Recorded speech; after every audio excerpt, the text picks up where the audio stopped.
Bonjour ou bonsoir, tout dépend à quelle heure vous écoutez ce podcast de l'Odigimédia. Notre chroniqueur invité, Aziz Boussetta, partage son avis et ses réflexions dans un article qu'il a intitulé « Faut-il, comme l'ONU, s'inquiéter pour les droits humains en France ?» Alors écoutons-le dans ce podcast.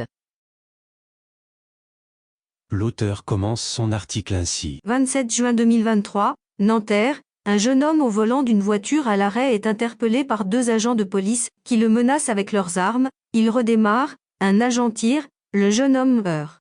Y a-t-il eu refus d'obtempérer? Oui. Le jeune homme méritait-il de mourir? Non. Le policier est-il coupable de meurtre? La question se pose. Et la France explose. On peut penser qu'il s'agit d'un banal fait divers, comme il en survient tant dans le monde. On peut considérer que ce qui s'ensuit, s'en est suivi et s'en suivra demeure une affaire intérieure française.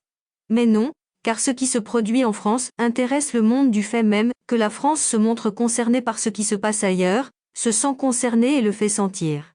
Médias, diplomates, gouvernements et ONG françaises sont prompts à exprimer leur avis quand un événement similaire se produit au Maroc, en zone francophone et même ailleurs, dans le Sud. Il serait donc pure courtoisie d'en faire de même en retour. L'auteur poursuit son article ainsi. Revenons sur ce funeste 27 juin et la mort prématurée du jeune homme à Nanterre. La justice se prononcera, car, au-delà de ce que montre la fameuse vidéo, qui a immortalisé la scène, on peut se demander ce que pensait le policier, sous stress, face à un jeune homme qui roulait dans un couloir de bus et qui a démarré malgré les injonctions.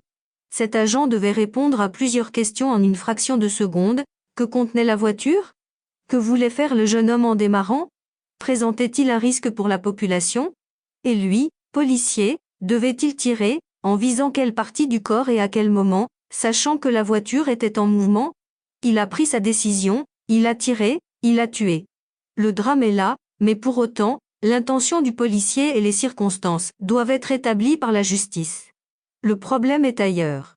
Il est essentiellement dans cet article L435-1 du Code de la sécurité intérieure, tel qu'amendé et appliqué depuis le 2 mars 2017, et qui, entre autres situations où les agents de police peuvent tirer, ajoute celle-ci, lorsqu'ils ne peuvent immobiliser, autrement que par l'usage des armes, des véhicules, embarcations ou autres moyens de transport, dont les conducteurs n'obtempèrent pas à l'ordre d'arrêt et dont les occupants sont susceptibles de perpétrer, dans leur fuite, des atteintes à leur vie ou à leur intégrité physique ou à celle d'autrui.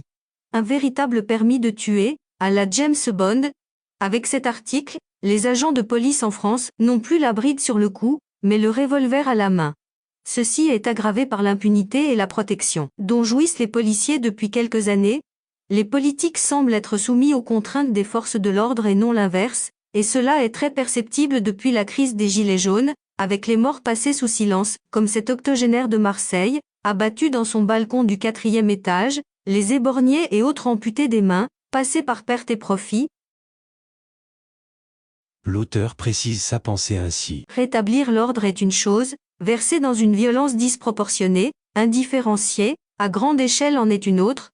Jouer les différences entre franges de la société, dresser les uns contre les autres et s'appuyer sur la force des médias pour justifier cela et l'enrober d'un vernis de l'égalité républicaine, conduit aux dérives aujourd'hui constatées.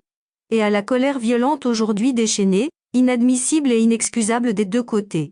La peur incite à la violence et la violence appelle encore plus de violence et ainsi, de conflit social en antagonisme politique, de stigmatisation des jeunes des banlieues et des Français de papier en aversion pour les forces de l'ordre, un climat de brutalité physique et verbale s'est installé en France. Durablement. Conforté et renforcé par la personnalité opaque du président Macron et par l'inexpérience de ses collaborateurs quant à la compréhension des évolutions d'une société polymorphe dans un monde complexe. C'est là que la politique tient son rôle, ou devrait le tenir. Pour éviter les délits d'adresse et de faciès, pour rapprocher les points de vue, pour isoler les radicaux de tous bords. Mais quand les médias, eux-mêmes soumis au grand capital, soutiennent une politique inappropriée, fait autant de racisme contre les Français de papier que d'ostracisme contre de pleines catégories de Français de souche, les extrêmes prennent le dessus et la violence prend de l'ampleur. L'auteur ajoute ainsi. Autre chose qui attire l'attention, en observant ce qui se passe en France aujourd'hui et depuis quelques années, la discrétion des ONG dites de défense des droits de l'homme, si prompte à s'enflammer quand un fait survient ici ou là sur la planète, plus retenu, bien plus modéré quand cela se produit en France. Un simple communiqué très timide de la FIDH, AI, RSF et HRW attendent la publication de leur rapport sans condamner ni même critiquer, et même Joseph Borrell, l'homme prompt à dégainer son indignation contre la jungle qui entoure le jardin européen, ne s'est pas révolté.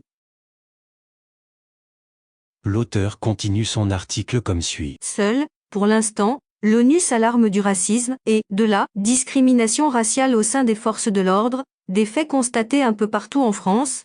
On ne peut raisonnablement pas soutenir que la société française est raciste ou discriminatoire, mais des franges de plus en plus importantes le sont, rendant le fait xénophobe ou raciste plus visible, plus audible que dans d'autres nations européennes, ayant mieux réussi l'intégration de populations musulmanes ou africaines subsahariennes, comme le Royaume-Uni voisin.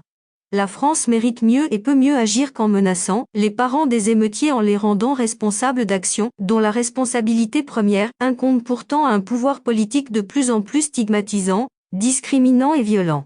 Cela ne justifie aucunement le vandalisme et la désobéissance violente, mais cela peut l'expliquer. L'auteur conclut son article ainsi. En France, le pouvoir corporatiste d'Emmanuel Macron conduit le pays à des extrêmes inquiétants. D'abord une diplomatie qui rompt avec la grande tradition du pays et qui réduit son rayonnement dans le monde, et maintenant, une société française qui doute, qui se fissure, qui craque, et qui regimbe. La France ne nous a pas habitués à ces scènes de carnage et de pillage à large échelle, ces actes de violence urbaine incontrôlables et cette politique de répression de moins en moins contrôlée par des responsables qui la revendiquent. Oui, la France mérite mieux car nous l'avons connue meilleure. Montesquieu, Rousseau, réveillez-vous, ils sont devenus fous. Rédigé par Aziz Bousseta, élu par l'intelligence artificielle de l'Odigimédia. Merci d'avoir écouté ce podcast de l'Odigimédia, ce bouquet de supports numériques, portail, magazine mensuel connecté, web radio et web TV. N'oubliez pas de télécharger notre application l'Odigi Mobile sur Play Store et de vous abonner à notre chaîne YouTube l'Odigi TV. Vous pouvez, aussi, nous suivre sur nos réseaux sociaux, Instagram, Facebook, TikTok, LinkedIn et Twitter. Ou encore, vous inscrire sur notre newsletter quotidienne à partir du portail lodigi.ma. Alors, on se dit au prochain podcast de nos chroniqueurs invités. Et à très bientôt, si et seulement si vous le voulez bien.